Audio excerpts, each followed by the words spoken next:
This is Jason Byrne. It is July 2nd, 2018. Around noon, we're sitting at the Patio Grill with Frances Oliver. Frances, how are you doing today? I'm doing good, thank you. Good. So, you were telling me a little bit before, but let's, if you could back up a little bit and tell me where you're from.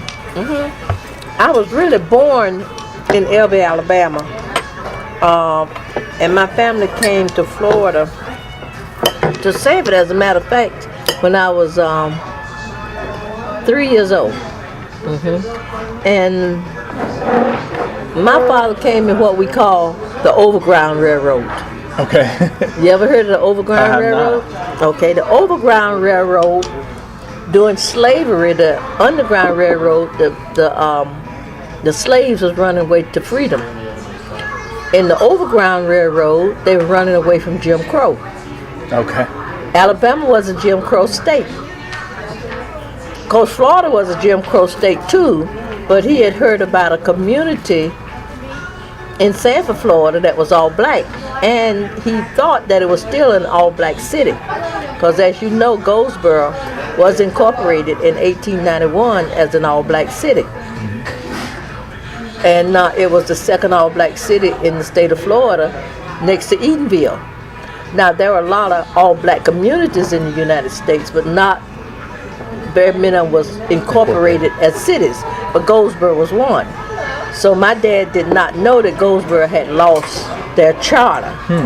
And so he came here looking for, he thought he was coming here to be in an all black city, in an all black community where he could really do and open up a business and do what he wanted to do. My father was, he had studied blueprints, building and stuff like this. Okay. And that's why he came to Florida. So I've been here since I was about 5 years old. What year did you say that was? He came in 1946. Okay. I was born in 43. And you said back in Alabama, your family had a really large farm there? Yeah. My great granddad was deeded over.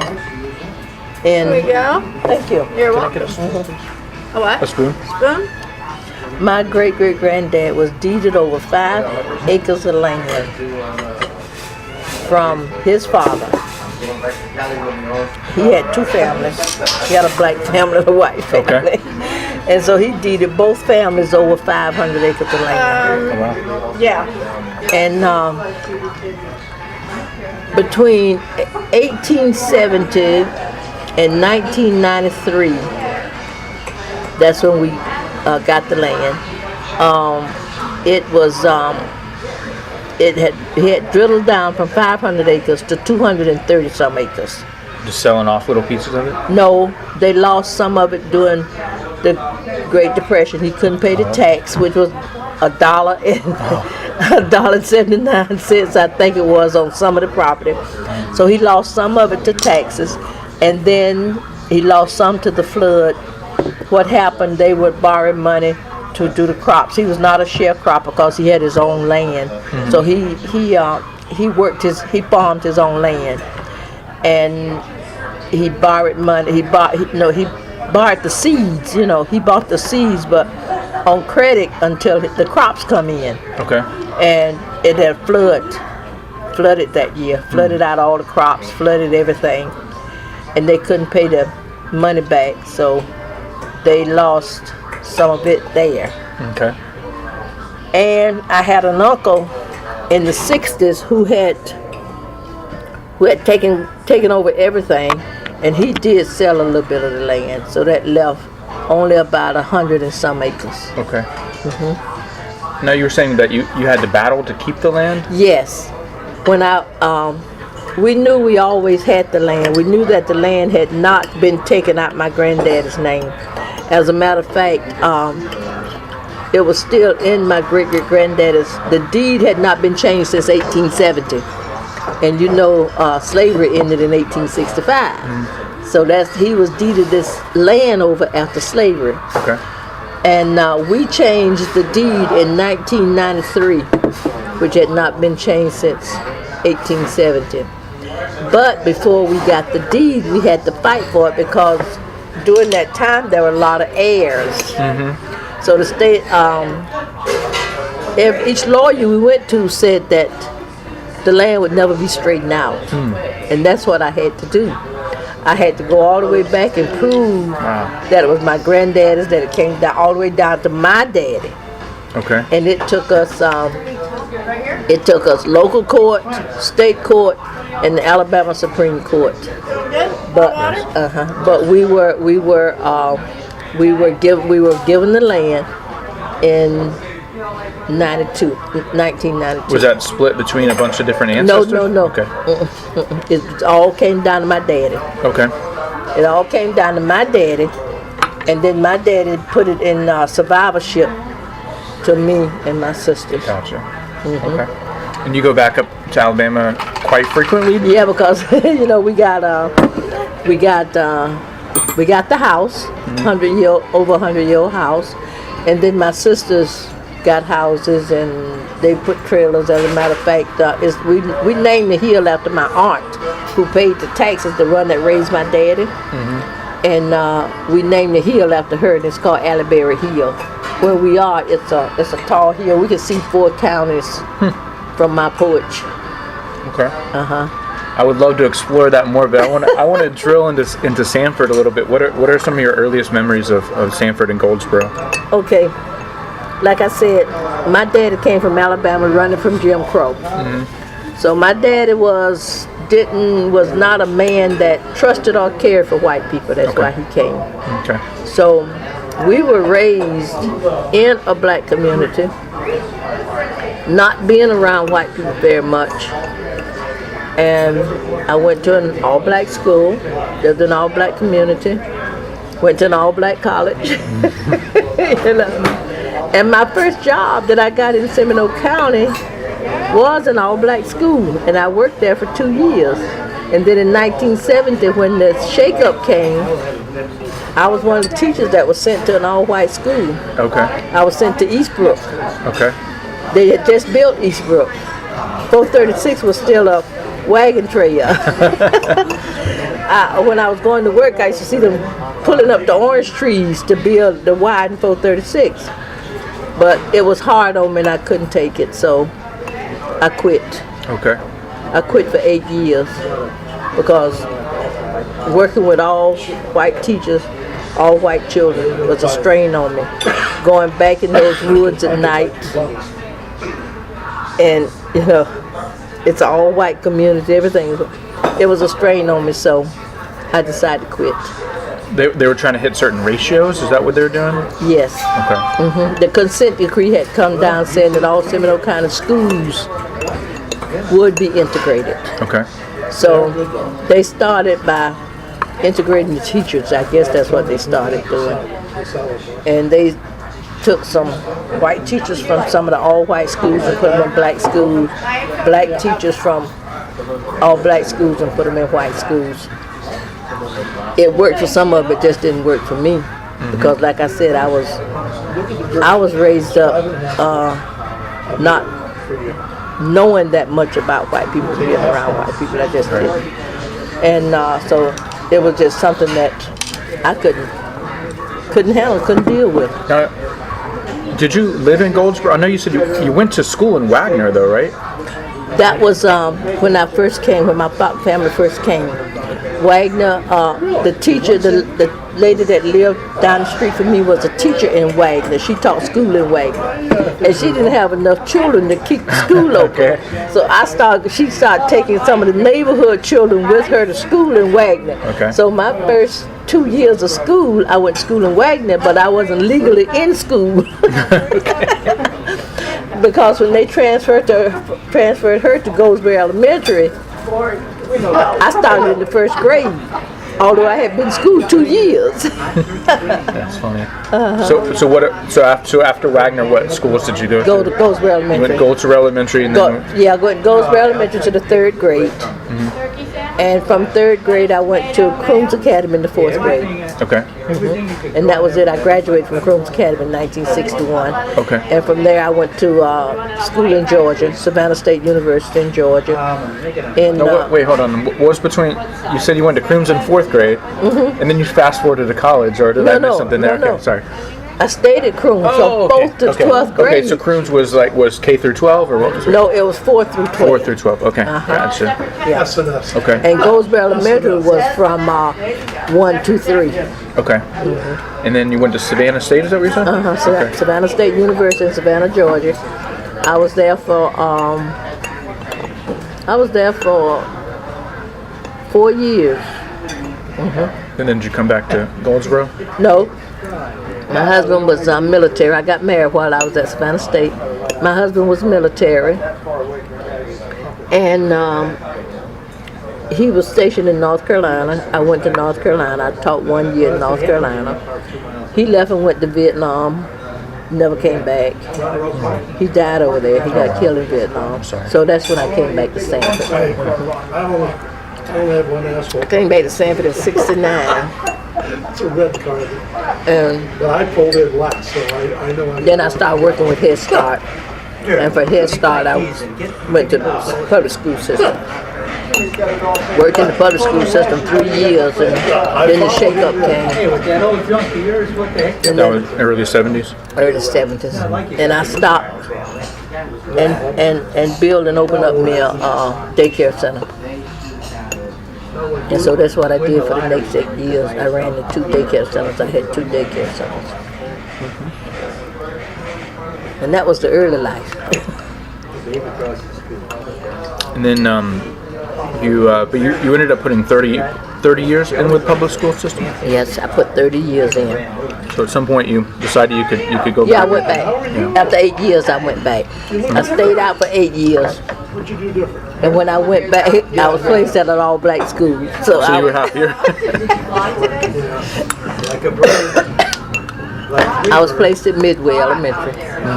So I spent 27 years at Midway Elementary.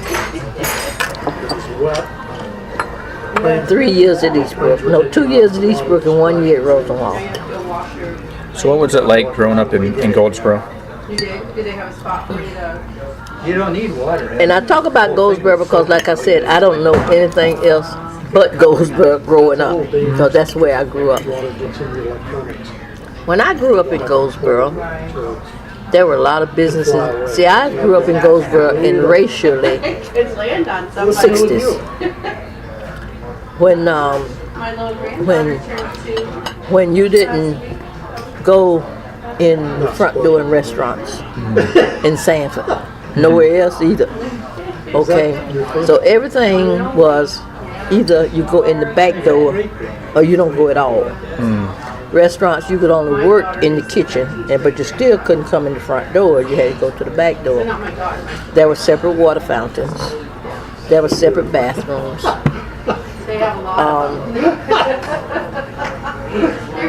There were a lot of things that we were afraid of as children coming up. Number one, when we saw white people in the community, we were really afraid, because the only person belonged in the community that was white was the insurance man, the ice man bringing ice, the milkman and mailman. So when you saw you're saying you saw a white person in Goldsboro, you were very reluctant. Why is he here? You know, what is he looking for? And don't talk to him. Don't talk to him. You run home. You know, see what I'm saying? Yeah. It was that kind of thing. We didn't go out too much at night. I've never seen the Ku Klux Klan as a child march in Goldsboro. And there's a story about why they didn't march in Goldsboro. So if you want that story, I'll take it. Yeah, sure. The story is why the Klan never marched in Goldsboro is there used to be a store in Goldsboro, right there on Goldsboro. It's Goldsboro Boulevard now, but it was 13th Street at the time. And we used to, as kids, we used to have to pass that store to go to school. So we would stop in that store each time we went to school every morning. But then the man from that store, I don't know, it was a white man, and I don't know if he was getting senile, crazy, or what, but he used to put black boys in the freezer. Legally parked. Put them in the freezer In his freezer. He had a store, and he would put them in his freezer. as a punishment, or Well, the way I was told, because I was one of those kids that used to go in the store, and I was one of the, I guess, worst spankings that I ever got in my life in school is because we went in the store and we were forbidden not to go in that store, because what happened, the black community got kind of fed up and said, we're not going to take it any longer. We're going to boycott this man's store. The children would go in after school, and he would be watching the children, and they said he would say, someone stealing something, and all the kids would run out the store, because they knew he was going to catch one of them and put them in the freezer. And so he would run after the kids, and he was just mainly the boys, and he would catch them and put them in the freezer. And he'd tell the other kids, tell his mama to come and get him. So the mother would have to come and get him. As a matter of fact, in my book, The Struggles of Goldsboro, I got the story, and I actually talked to one of the boys that were put in the freezer, and I actually talked to Miss Annie Mae Stokes, who her brother was put in that freezer. And she's still alive, she's still living. And the mother would go get, anyway, the community decided, no more. We're going to shut that store down. We're going to boycott the store. We're going to shut it down. We're going to get him out of our community. Mm-hmm. I don't know if he was a member of the Klan or he got with the Klan. I don't know. I never will figure But the Klan said that they were going to march on Goldsboro because the man had a right to have the store there. So the men of Goldsboro got together, got all of their guns and everything. And right there on Lake Avenue was the divided zone. okay. Right there where the police station is, before you get to Lake Avenue, they told the Ku Klux Klan that they could not cross over Lake Avenue. If they crossed over Lake Avenue, they were going to fire on them. So they built what you call a little fort, human fort, Wow. across historic Goldsboro Boulevard with their guns and everything. And the Ku Klux Klan came as far as where the police station is now before they got to Lake Avenue. And they saw the men, and apparently they believed them, because they turned around and left. Wow. And they never marched on Goldsboro again. So that was when you were a kid? You know what year that was? That had to be, I started school, I had to be somewhere around, I only went to Goldsboro 2 years, 2nd and 3rd grade, because I went to Wagner 1st grade. Mm-hmm. But, so I started school, let's see, 43. 44, 45, 46. That's when my family came here, 46, 47, 48, 49. 50, it had to be somewhere around 50 and 51, because I got a picture that I took the first year that I was at Goldsboro, and I think it said school year 50, 51. Okay. So I was in the 3rd grade then, so 51, 52, 53. Should have been around 53. Around 1953, because I went to Crooms when I was in 4th grade, and that happened when I was walking to school at Goldsboro.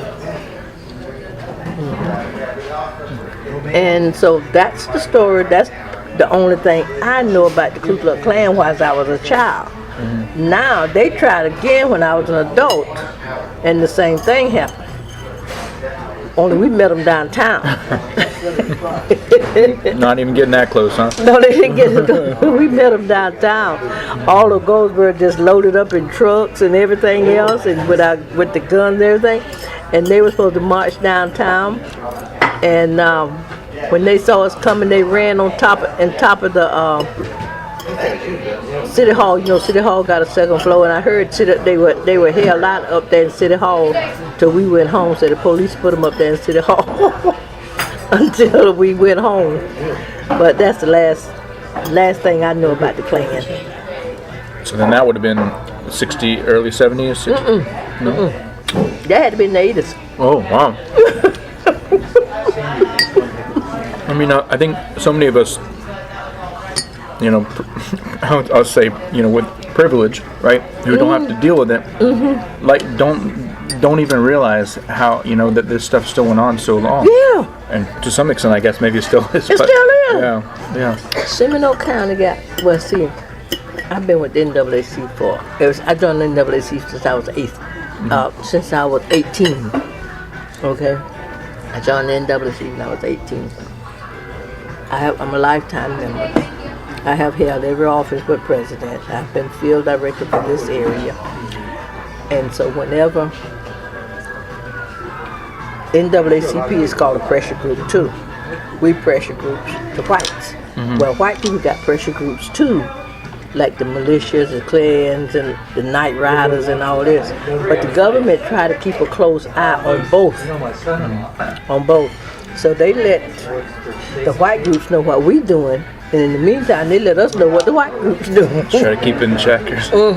And so we know that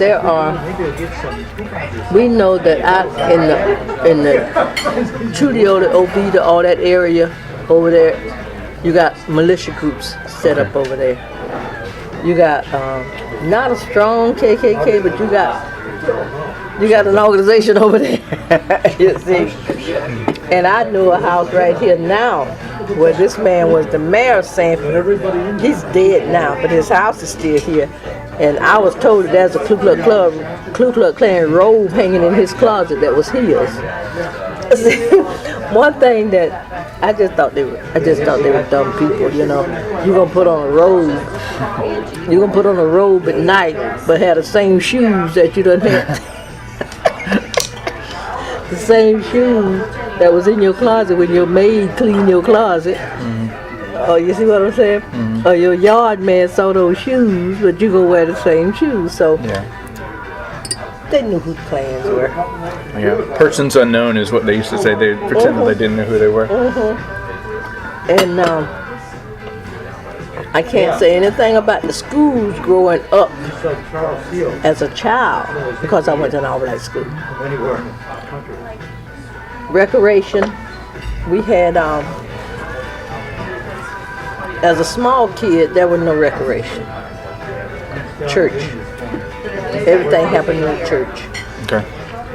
We even had a skating rink in our church. Wow. we take our basement and push all the chairs back, and we would skate in the basement of our church because it was all cement floor. But we weren't allowed at the white skating rink, so. Now, was there certain time you had to be, like, I know I've heard like there's like after 8 o'clock or something you had to be back on this side of this line, or was there anything like that around? It wasn't written, we just knew. You just knew.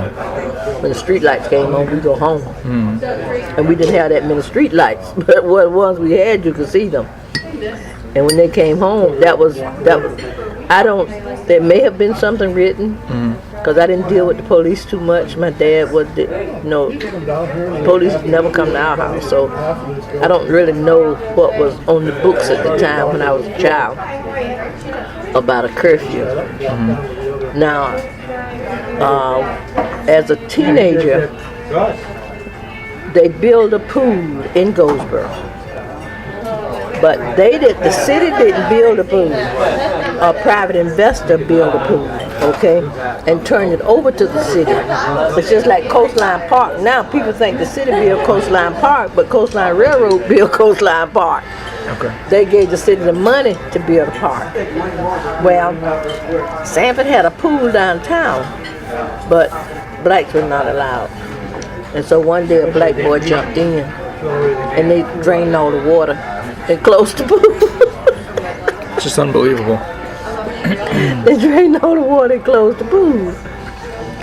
But when I was in the 11th grade, I think they built a pool in Goldsboro. That's when the pool was built in Goldsboro. Well, the private investor took care for 3 years and turned it over to the city. And the city closed it because they said they couldn't afford to keep it open. So after it was closed, they covered it up and tore it down. There's no signs of it now. Wow. And where was that? At Goldsboro School.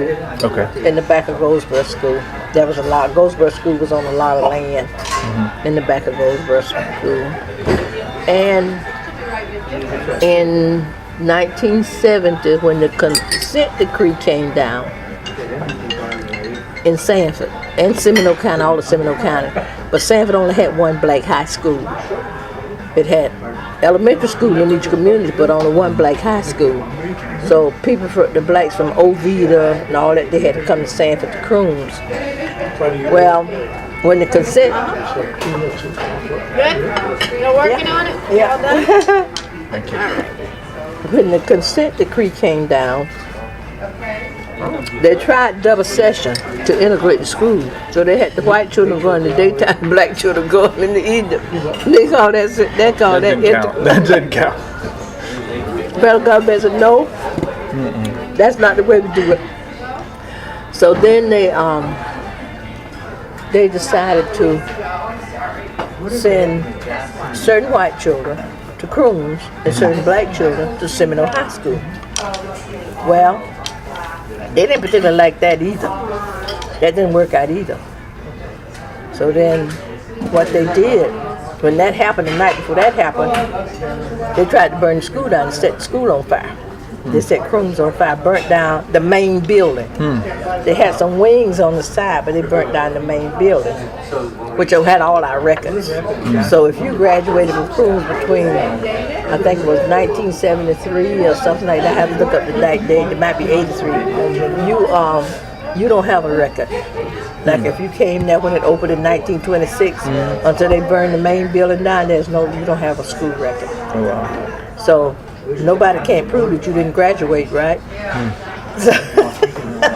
Now I know there is you have a museum for Crooms, right? Down in historic Goldsboro. Yeah, we got the Crooms Museum, and that's why we got it, because all those years Crooms were all black school, and there were a lot of memories from that school. So then, after they couldn't burn the school down, they decided to close it. They closed Crooms. The residents of Goldsboro and all the residents that had an attachment to Crooms, like Oviedo, Midway, and all those, they got together. We raised the money, hired a lawyer, and sued the Seminole County School Board. We won the lawsuit. That's why Crooms is still open now. Okay. That was rough times then. We were calling each other niggers and crackers. And then about now I'm going to jump, because after I graduated high school and went to college, I didn't come back here until 1970. Now I wasn't in high school when they burned the school down, because that was after I had started working. I wasn't here when they, I helped them. I was part of the ones that helped the lawsuit. I was part of the ones that worked. We used to work the tractor pulls and everything that's over in Orlando Stadium. We would even clean the stadium up to raise money for the lawyers. I was part of that, but that was after I had gotten out of high school. Much later after I had gotten out of high school.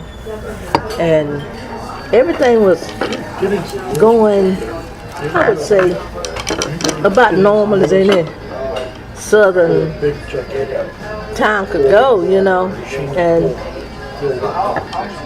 we had 3 mayors: Larry Dale, Brady Lassard, Jeff Triplett. And it started with Larry Dale trying to pull the black community and the white community together, because we had been separated ever since 1911 when Sanford took the charter. Now Sanford tells people we annexed into it, but Sanford took the charter. Forest Lake took the charter.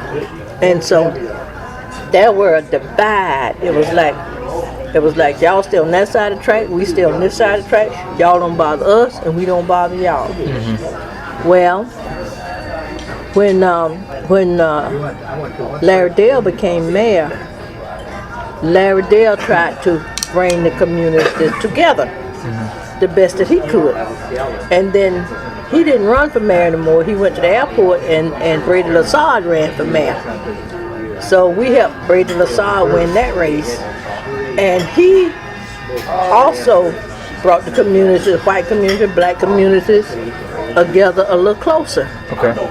And then And then Brady didn't run anymore. Jeff ran. Well, we had Linda Kuhn in there between Linda Kuhn, but we got her out of office fast because nothing had been built in Goldsboro in about 50 years, nothing new. So we marched and everything else to get the police department built in Goldsboro. We wanted that. We wanted that new building in Goldsboro. We had Crooms that they had renovated, and so we needed that new building. So Linda Kuhn didn't want to put it in there. She didn't. She wanted it up on the green space there in front of Winn-Dixie where they practice out there. That's where she wanted it. And so we did get it on it was 13th Street at the time. We did get the building, but after Linda Kuhn was voted out of office, and then Jeff Triplett took over.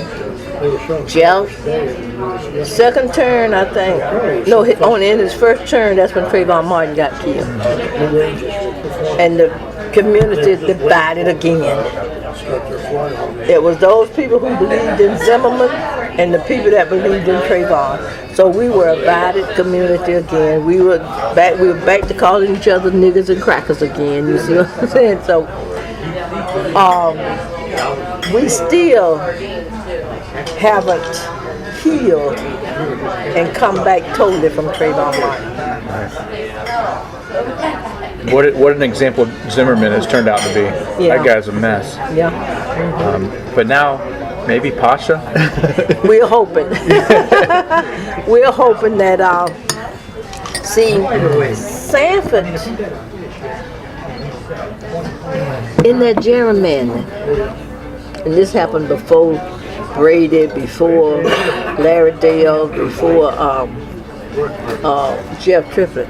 In that, when they gerrymandered Sanford, okay, because Sanford, Goldsboro was its own city one time. So there were about 2,000 people in Goldsboro at the time.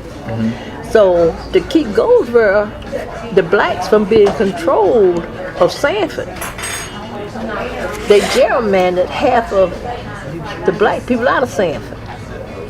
Lincoln Heights can't vote in Sanford. I can't vote in Sanford. But the people in the next block from me can vote in Sanford because they're in Sanford. They took everything from 18th Street to 20th Street. Okay. Because that was all black. And they gerrymandered them out the city. Lincoln Heights gerrymandered out the city. Like I said, I live on Bungalow, and this is 20th Street right here. I can't vote in the city, but people on 20th Street can. So that's the way they jumped in. Now, so they fixed it. They made it where they gave the blacks one district, District 2, because it took us 30-some years to even get District 2, so that we could get at least one black on the commission. Okay. But it's fixed where people living in District 2 cannot vote outside their district. They can't vote for District 1. Okay, and people outside the district can't vote in District 2.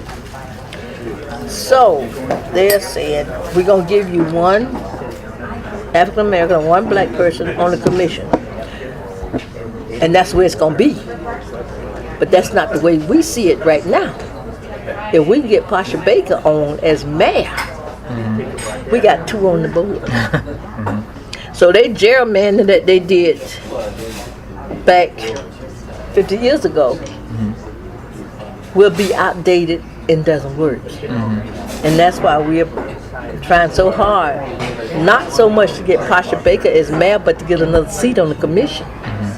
That's the only way we're going to get another seat on the commission, unless they rezone, and they're not going to do that. It's the same way with the county. The county is designed where we can't get any blacks on the county commission. It's designed where you don't get the poor whites on either. It's designed where certain people, the way they got the lines drawn, everything on the north end runs the county. Everything on the south end runs the county. Okay. Yeah, just like the state senate, you see the senate district that stretches all the way from Sanford all the way to Jacksonville. Like, how does that happen? That's right. So that's the way it is. So let's go back. If we can go back to kind of, I don't want to make sure I let you eat too. Oh, I can take it with me. But some of the desegregation era type stuff, and we were talking earlier before I started recording that, Seminole County wasn't officially designated as desegregated until, I don't know, like 10 years ago maybe? Mm-hmm. That would be in the ballpark 10 years ago. So there was the federal government had to recognize a county as being officially desegregated, and I think one of the requirements was like less than 50. There couldn't be a majority black school or something like that. Mm-hmm. So, what do you remember about kind of the struggles to achieve that? When you 10% or less of a county, there ain't much you can do. Mm-hmm. The blacks in Seminole County running about 10% now. So the way they justified it is, they would say, well, you got 10% blacks in the county, and less than 10%, but we got 13% black administrators in the schools. We got 13% black teachers in the school. So what they're saying, we justify what we do because we got more teachers, more policemen, more administrators, more courthouse workers, city workers than you got blacks in the city. That's the way they justify it. But you go to Michael Ertel's office, you don't see a black working in there at all. You go downtown to the county service building, you may see one. But when you put them all together in city and county, and it's 13% black, then and the population of blacks are only 10%. Well, they justify it. Okay. That's the way they justify it. Mm-hmm. But it is the way the county look, because you got subdivisions in Seminole County where they don't have any black people at all. Mm-hmm. You see what I'm saying? Mm-hmm. Most of the blacks in Seminole County is up on the north end, not the south end. Mm-hmm. And if you do find a community with a black in it, it's only one or two blacks in that community. So this is why everything is gerrymandered and geared toward the south end. You don't have Section 8 on the south end. You think they got Section 8 at Heathrow? So where's all the Section 8? What is Section 8? I don't know. Section 8 is government subsidized housing. Okay. Mm-hmm. You don't have any in Lake Mary. Mm-hmm. So if you don't have any Section 8 of government subsidized houses in Lake Mary, Castleberry, Heathrow, then you're not going to have any blacks in there. That's what's now. You got a lot of Puerto Ricans and people like that. That's on Section 8. As a matter of fact, now it's more of them on Section 8 than there's black people on Section 8. Now, I don't know how it was in Goldsboro, but I've heard that back in the 60s and 70s that some of the black folks didn't want to desegregate. Like they liked the idea of keeping to themselves, keeping their own schools. Yes, that was true. Yeah. Mm-hmm. Like I said, my daddy was perfectly satisfied. Yeah. My daddy didn't understand, why you got to live with white people. Mm-hmm. But he did not understand, like a lot of the older ones didn't understand, why we had to start with the schools first. Mm-hmm. Okay? Because some of my sisters went to some of the integrated schools that were just integrated. My dad didn't like it at all. But it had to be done that way.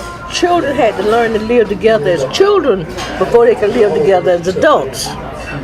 So we get them going to school together in the first and second grade. In kindergarten, they come up to school and they'll work on the same job together.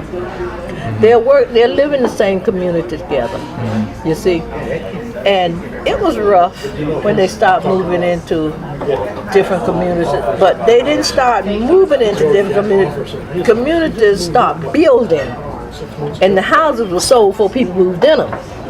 So if you had a black family here and a black family there. It was just two families moving in. It's not like this subdivision has been here for 30 years and there had been no black people, and all of a sudden I see a black person in my community, I'm gonna run him out. And that's the way that happened. Now with Sanford, let me see if I got a pen here. I like to draw this when I talk to people about this. Let's see. No, I don't. You got a pen? I don't. Well, anyway, we'll use our imagination. Back in the 40s. Remember I told you now after Forest Lake took Goldsboro. People in Goldsboro wouldn't work for white folks in Sanford. They would not work for them. They had their own businesses. They had their own shops. They worked on the railroad. They worked on as porters. They worked as laying the railroad because the railroad was being laid all through here. And the older people who didn't work, they worked for the wealthy people of Sanford Heights. You know, Sanford Heights was a city too that lost their charter along with Goldsboro. So they worked for those people, and the women worked for cooked and all for the people in Sanford Heights. Well, when Sanford started growing the celery, because they had to grow the celery because the freeze killed all the orange trees.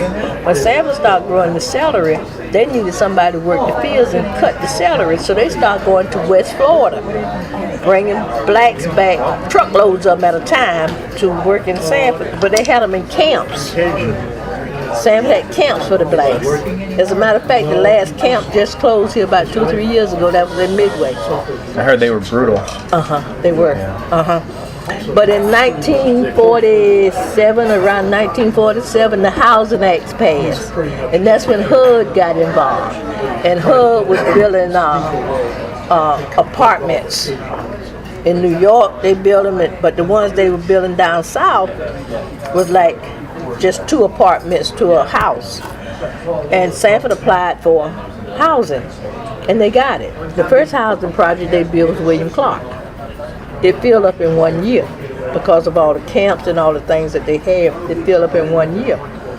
Then the first one was Casa Brewer. Then William Clark. They ended up with 6 housing projects. They just tore them down a couple of years ago. They ended up with 6 housing projects. Now, here's the problem with the housing projects. These people living here, they're working on the farms, they're not making much money, okay? This is why they qualify for housing in the housing project, because they're not making any money. And if they make money higher than that, than what's required, then they have to move out. So they stop working on the farms, or either they were getting what you call welfare checks. You get any boxes or anything? No, yeah, I want to take both of this with me. And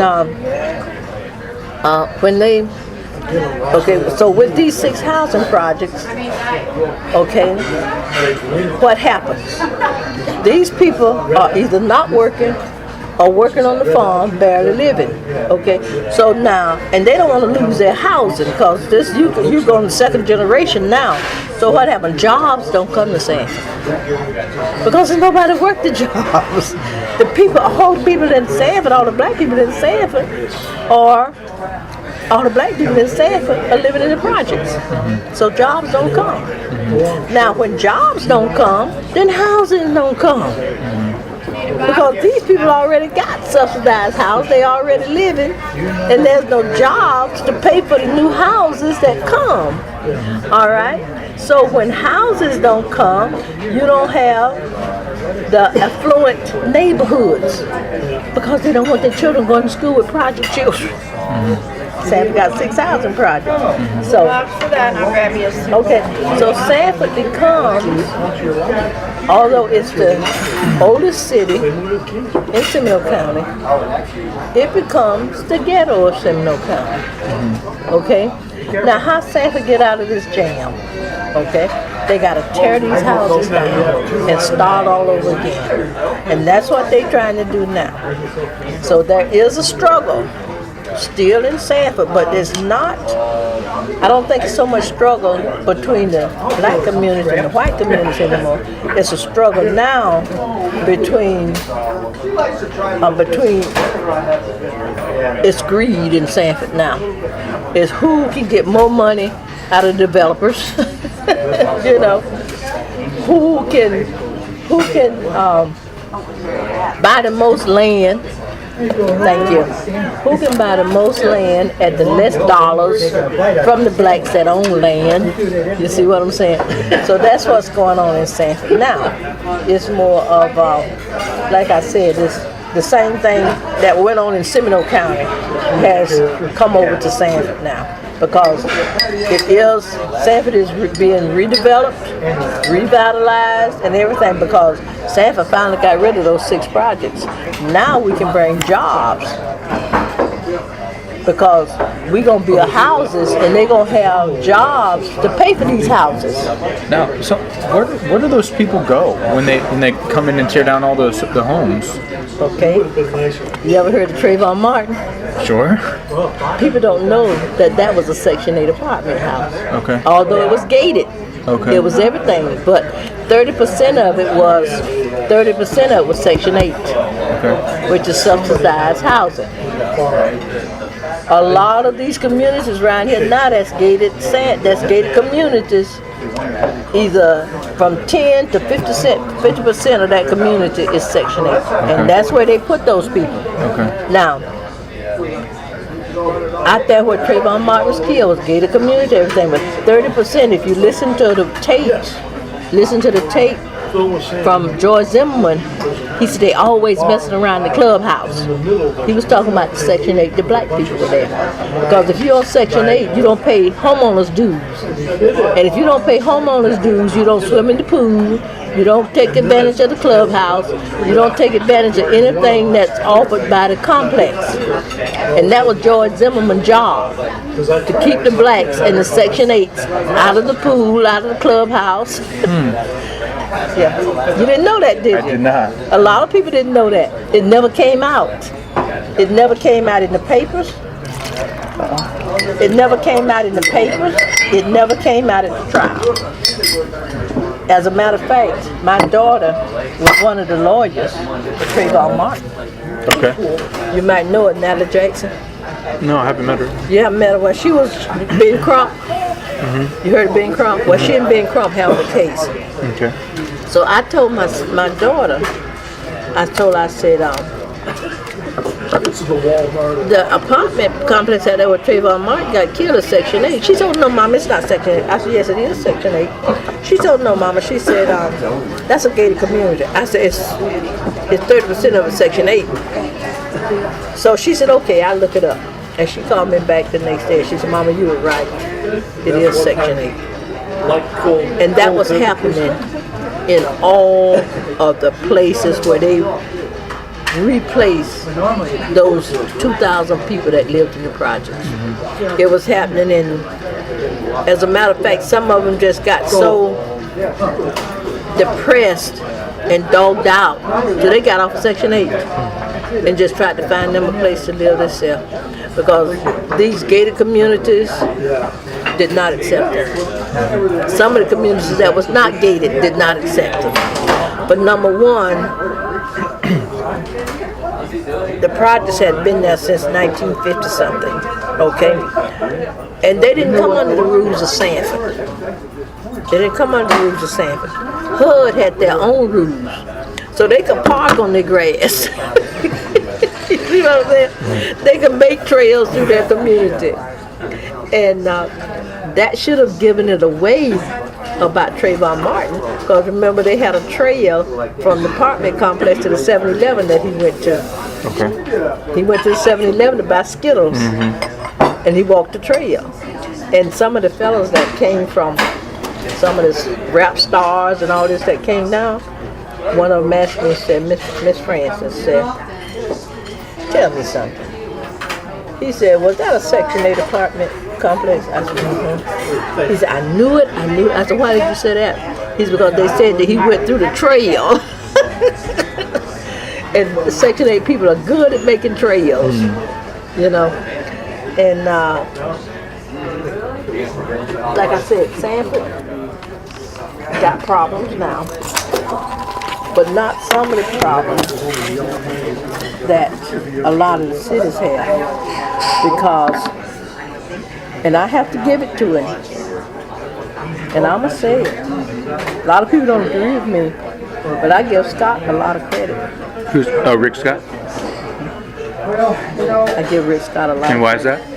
Because if you notice when these killings happen in other cities and towns, they like burn the town down and city down, they riot and all this because they didn't get what they asked for. Everything we asked Rick Scott to help us with, he did. The first thing we wanted the 911 tapes. A lot of these cities didn't get their 911 tapes. Rick Scott made it possible for us to get our 911 tapes. We said we didn't want Wolfhanger. We wanted a special prosecutor. We didn't want what they call these things that most of them do. But anyway, we didn't want that. We wanted a special prosecutor. He appointed Angela, whatever her name, Angie, whatever that last name, as special prosecutor. Okay. Then we demanded an arrest of George Zimmerman. We got that. Everything we asked for, we got. Except for conviction. And that was out of everybody's hands. That was in the hands of 5 women, which was a setup, I think, because white women are afraid of black men anyway. So naturally, they're gonna think that, you know, Trayvon was out to do something wrong, and but we didn't think that was enough to riot. Tear up the city, burn, call people in here because they wanted to come now. The agitators wanted to come. Yeah, I'm glad you said that because I was going to ask about that. Like, was there pressure internally? I mean, were some people like, hey, we're going to, we need to raise hell, or like, what was? The night the verdict came in, a George Zimmerman verdict was guilty, or that people just don't know what we went through that night. I was up all night long. We kept, the first thing they were going to do, burn the barn down. You know where the barn in Sanford? Okay, it's a country and western bar in Sanford, right down 1792 called the Barn. Okay. Well, we talked them out of burning the barn down. Cecil Smith was out all night that night. Every time we heard that something was going to be burned or tore down or broken in, we were there. We talked the teenagers out of it. They ran up down the streets with their cars, but Chief just let them get the frustration off as long as they didn't burn nothing down. He just let them got their frustration off, running up and down the streets and all this kind of stuff. But it was rough that night, and we had a lot of help, but most of the community took care of it. Now there was a group of preachers that said they were the reason. That wasn't the reason. Those preachers didn't do this stuff. I give more credit to Rick Scott. Cecil Smith wasn't here. That Commissioner Velma Williams. She's in jail now, but what her name? Corrine Brown. All those people helped. Jeff Trippett, can't leave him out. He paid his own way to Washington to the Department of, what is it? The Justice Department to try to get 911 tapes released. With the help of Rick Scott, they got them released. Well, I think most people expected that. They had all these other cases, similar situations, and I think Sanford earned a lot of respect actually just to be able to do that. And like I said, at the top, now things flow from the top down, now not from the bottom up. So, like I said, I give Rick Scott a lot of credit for it, and that's why I supported Rick Scott in his last election, and I am going to support him for senator. Really? Okay. Surprises. No, I like what he did during the hurricanes. Okay. We're going to have another hurricane. Looking like that might happen this year. We're going to have another hurricane, and I hope that there's somebody like Rick Scott who's going to look out for Florida. I think Rick Scott did a good job of looking out for Florida during the hurricanes. A lot of people don't know this, but I got a call from Miami telling me, said, go to this website. Anybody in Sanford that didn't have insurance or got displaced by the storm, whether they're homeless, a lot of homeless people got displaced by the storm, call this number. It's 5 questions. If you fill out the 5 questions, you'll get $500 to help you get back on your feet. I did that, and sure enough, That money came in. And then they started out with $500, but it ended up with people getting $2,500. Okay. And I bet you every person in Sanford that didn't have insurance and was disadvantaged by that storm got anywhere from $500 to $2,500. And they're going to vote for Rick Scott too. Now you may not be a Rick Scott fan. I decline to answer. I think I could go so many different ways with you. Maybe we can set up another time to talk more. But I want to ask you one more question or series of questions. So the frustration that a lot of blacks feel, I think it's hard for a lot of white people to understand because why would you burn something down? Why are they so mad? But obviously you're doing everything you can to stop that from happening. But we can understand the reasons and the pent-up frustration. Can you talk a little bit about just the feelings and why somebody would be driven to have that kind of rage? You know what I mean? Number one, when Trayvon got killed, we had at least 5 young men who had found dead and was killed, and no one was ever arrested for it. And when Trayvon got killed, it was like a straw that broke the camel's back. But here we are. We know this man. He admitted doing the killing. Now, he telling us one thing, and the people over there telling us another thing. You see what I'm saying? And what they were telling us never got out. Because these people are Section 8. They don't want to lose their housing. Because when you Section 8, you're treated bad by the complex. You're treated bad by everything. You just think now, it's hot. You know how hot it is now. And there's a pool out there. And kids swimming in the pool, but your kid can't swim in the pool. But yet and still. Got everything you need? Yes, ma'am. Anything else for you? No, that's all. Just to check. Okay. So your kid can't swim in the pool. But he doesn't understand, or she doesn't understand, so she get in the pool anyway. And then the kid get yelled at, you get yelled at, you threaten, you don't keep your kid in the pool, we're gonna take your Section 8. So you living under pressure, okay? And it was pressure where they couldn't talk. They couldn't talk to the press, they couldn't talk to the police, but they would talk to people like me and other people as to what happened that night. So we know that Trayvon did nothing to that man. And if you listen to the 1-1 tapes, Trayvon was traveling home. He was running from Zimmerman. Zim was in the back of him. He was running. And then he gets almost home and he turns around and come face Zimmerman. He didn't turn around to go beat Zimmerman behind. He turned around because there was another man there with a gun. He saw that gun. It was a setup. It was an ambush. That's how bad they wanted those black people out from over there in that gated community, those Section 8s as they call them. They wanted them out. I've never heard that before. Nobody else never heard it before, but you're gonna hear it on the documentary. You're gonna hear it on the documentary, and that's what Zimmerman went to trial for last week because he threatened Jay-Z. Jay-Z is the one doing the financing the documentary. Okay. You know who Jay-Z is? Oh, sure, yeah. He's the one financing the documentary.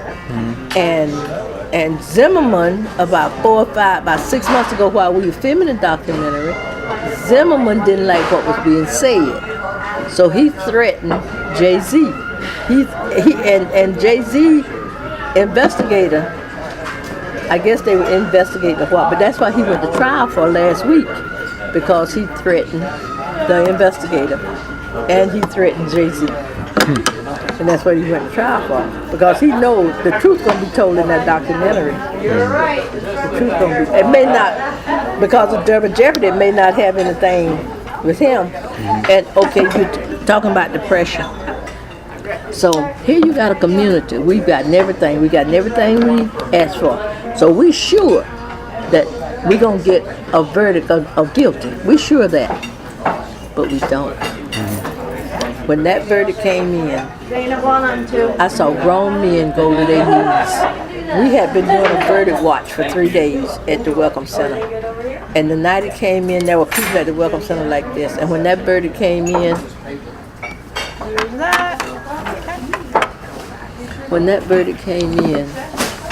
I saw grown men go to their knees. I saw women start crying. And it was, we had to catch them while they were in their sad mood. We couldn't wait till they get mad. You don't wait till nobody you don't stop people when they mad. We had already decided and what we were going to do. Catch them when they were sad, and they were sad. They were crying and everything else.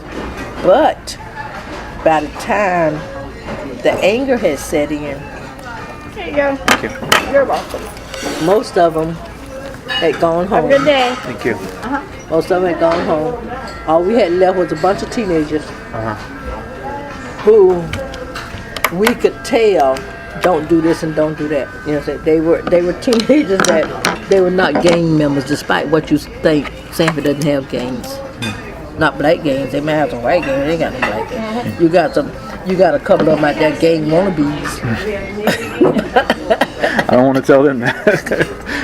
but they've been raised by good parents and they'll listen. So that's what happened when that pressure got on there. But the pressure was great. Yeah. Well, and it's never just about that one event, right? It's this long history. It's just built up over time, and I think that's what a lot of, again, I hate to make this so racial, but the white folks like me don't understand that it's not that one event that's the breaking point. It's this thing that's led up for centuries and generations, right? That's still going on. Right. Jerrymandering is still going on in Sanford. We still only got one elected official in the whole county. Not just Sanford, but in the whole county of Seminole. You know what that say about us? Yeah, and Sanford's never had a black mayor. Right? No. And so you take Deltona, DeLand, Orlando, and all that. We had two school board members, but they were appointed. So as far as the election, what that tells us, we 10% of the population in Seminole County. That tells us white people won't vote for black people in Seminole County. That's what it's telling the people in D-Land, because they come over and told us, what y'all do with y'all white folks over there? You see, that's pressure on us too. You see, that's pressure on us too. Y'all can't make friends with the white people over there, so they vote with y'all. That's the kind of stuff we have to listen to. So this is why we're just really pushing Pasha Baker if we can. But that will give us 2 elected officials in Seminole County. If she loses, that means we haven't made any progress. And Bob Thomas was elected in 78 or something, 88 or somewhere like that. I would say the last 30 years, we haven't made any progress politically in 30 years. As a matter of fact, we have taken a few steps backwards, because when we started off with this district, we were like 86% black in that district, which guaranteed you were black. Now, we about 33%. We may lose the district because we're not where we were. Shane Lembering, whatever, he knows this. That's why he Is that people moving out, or what is that? No, it's 33% white, 33% Hispanic, and 33% black. Okay. See, when the district was put in place, you didn't have the mall. The mall wasn't there. Okay. But now the mall is in that district. You got apartment complexes all down that way. None of those. When that district was drawn up, it was mainly Goldsboro, part of Georgetown, Academy Manor. The district did cross 1792 to this side of Melansville. Okay. But now, it includes all that they're going up by the mall.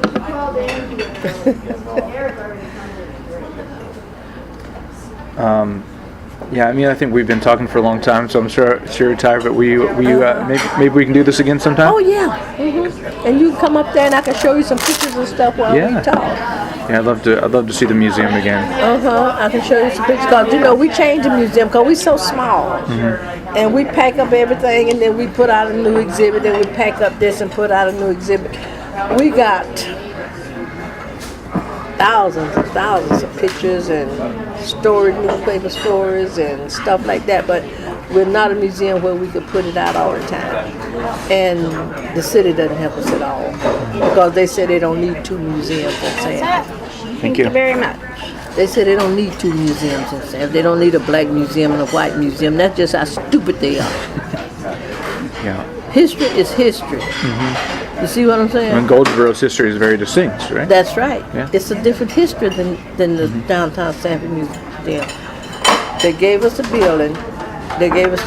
Because that's historical land, because that's where the Goldsboro post office was. Okay. They didn't give us the building. They still got the building. But now they started off treating it like it was part of Sanford. They would cut our yards, pay the light bill, pay the water bill, and stuff like that. Black folks pay taxes too. No, they cut all that out